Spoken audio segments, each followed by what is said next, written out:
It was a busy week in the Senate during the week as lawmakers continued with the process of reviewing the 1999 Constitution. There have been 3 successful amendments of the Constitution since the return to democracy in 1999. An attempt to amend the Constitution in the 7th Assembly was unsuccessful as former President Goodluck Jonathan failed to sign the Constitution Amendment Bill into law before the expiration of his administration. To make this motion. The 8th Assembly has again begun the process of amending the 1999 Constitution. The chairman of the Constitutional Review Committee presents the proposals for amendment before the Senate. That local governments without a democratically elected council shall not be entitled to any revenue from the federation account. Section 147 and 192 of the Constitution were amended to ensure that president and governors designate and assign portfolios to persons nominated as ministers or commissioners, respectively, prior to confirmation by the Senate or the State House Assembly. Some of the proposals are a uniform 3-year tenure for elected local government council officials, provide for national savings of 50% of oil revenue above the benchmark for a particular year and 10% of any non-oil revenue paid into the federation account, abrogate the state joint local government account and pay monies due to local government councils directly into their respective accounts, provide 35% representation for women in the appointment of ministers and commissioners, make it mandatory for the President to attend a joint meeting of a National Assembly once a year to deliver a State of the Nation address. It is anticipated that these proposals would be harmonized with those from the House of Representatives. Another federal lawmaker, Senator Stella Odua, is presenting a bill before the Senate to provide an institutional framework for constituency projects. She says constituency projects ensure that Nigerians at the grassroots feel the presence of the federal government in their areas. She has an ally on the floor supporting her bill. Majority of federal constituencies would not have a single federal project due to lopsided nature of project allocation in the budget. The constituency project is not peculiar to Nigeria. There are similar mechanisms in other developing countries. For instance, Constituency Development Fund has been institutionalized in Kenya, Uganda, India, Tanzania, to name just a few.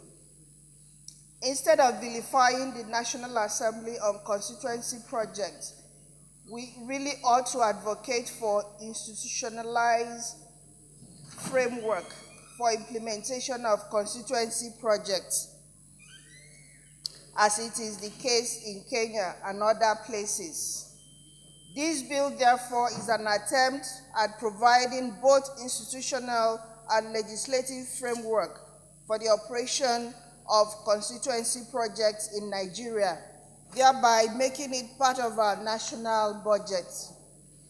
While it is true that local government council has responsibility of development of local communities, the federal government has the overall responsibility of providing federal presence in these areas. Bring federal resources to aid local constituencies so that problems that cannot be solved by the resources of the local government and states alone can be aided by federal presence. Many of those who argue against constituency projects often point to practices in advanced countries. Fortunately, some of us have also lived in these countries. I lived in the US for 26 years. No member of Congress, no member of the US Senate will stand any chance as re-election if at the end of 2 years in the Congress or 6 years in the Senate, all you have done is spoken eloquent grammar where you cannot say, because of my presence, this is what the federal government has done in agriculture, in road, and so on and so forth in my constituency. Senate President Bukola Saraki believes that the controversy surrounding constituency projects need not arise. There are issues, either in the award of the contract, the implementation of it, the mobilization, those are executive issues. And I think any serious executive arm of government knows what it needs to do to ensure that funds that have been allocated, all our responsibility here is to provide those projects to our constituency, full stop. And I think that the principle of that is very good for this country.